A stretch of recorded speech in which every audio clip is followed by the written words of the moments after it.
All right, let's talk about one of my favorite things in the Portuguese language, compound words.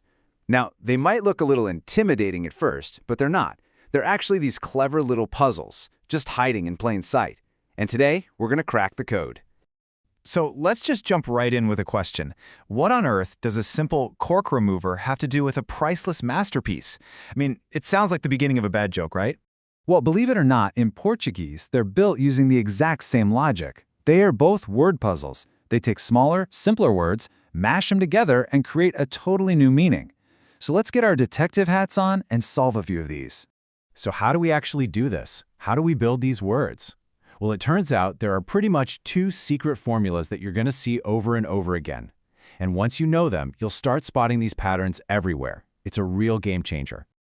Okay, here they are, the two main patterns. First up, you can take a verb and stick it together with a noun. Or you can take a noun and combine it with another noun, or maybe an adjective. That's pretty much it. Simple, right? Let's see what that actually looks like.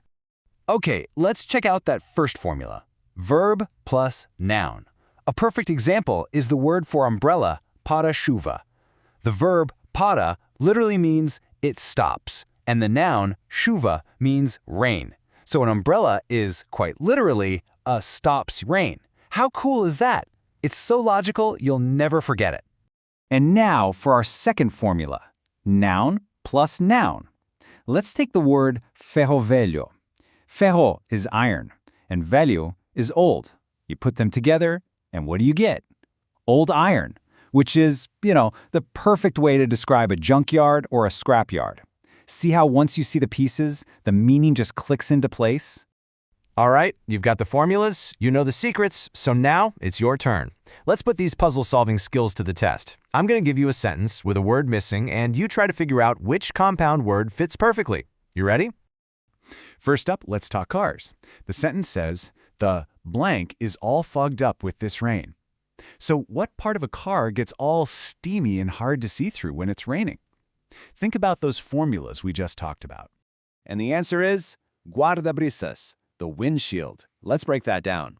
Guarda means it guards, and brisas means breezes. So your windshield is literally a breeze guard. It's that classic verb plus noun pattern in action again. Okay, let's stick with the car for one more. The sentence is, take the suitcases and put them in the dash. So, where does the luggage go? Think about it. What part of the car carries luggage? That would be the porta-bagagens, the trunk. Okay, leaving the car behind, let's head into the kitchen for our next puzzle. I can't open the bottle. With so many blanks here at home, what tool are you looking for when you're trying to open a bottle of wine? It's another one of those words that just describes what it does. The answer, of course, is sacarolias, a corkscrew. It literally means removes corks. And hey, here's a quick pro tip on grammar. Because the first part of the word is a verb, the word actually stays the same in the plural. It's one sacarolias, two sacarolias. Super easy to remember. Just keep that rule in your back pocket, because our next one is totally different. All right, next up, let's talk about our weekly routines. I always go to the gym on chama.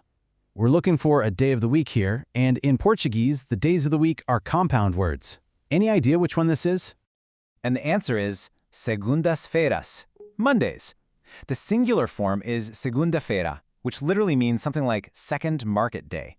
But hold on, you notice how the plural is different from our last one? Yup, and that brings us to our second big grammar tip.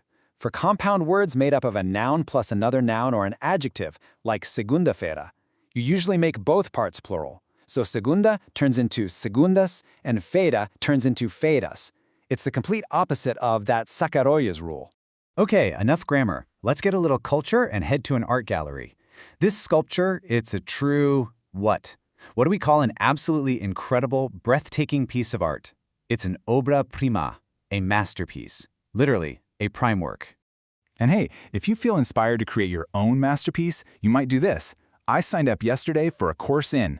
The answer here is Bella's Arts, or Fine Arts. A beautiful, simple combination of beautiful and arts. Time for a much-needed vacation. We stayed in a hotel at the... Where's the best spot for a hotel on a beach trip? Right on the beira mar. Of course, the seaside. This word just translates so perfectly to the edge of the sea. Okay, for our last puzzle, let's jump into the 21st century. I have to change the blank on my computer. What's that secret little thing you type to log into all your devices? That's your palavra passe, your password. Or, as the Portuguese would say, your password. And just like that, puzzle solved. You see? You now have the keys to unlock so many new words. These aren't just random bits of vocabulary to memorize. They're logical little machines. So let's do a quick recap of your 10 new power words. We've got the stops rain, the old iron, the breeze guard, and the thing that carries luggage. We have the tool that removes corks and the password for your computer. We've got the prime work and the fine arts for culture, plus the second market day for your schedule. And of course, the edge of sea for that perfect vacation. When you think of them like this, they just stick in your brain, don't they? Look, by understanding how these words are actually built, you haven't just memorized 10 words. You've learned a whole system. You can now decode words you've never even seen before. So I'll leave you with this question. Which one of these clever word puzzles are you going to go out and use first?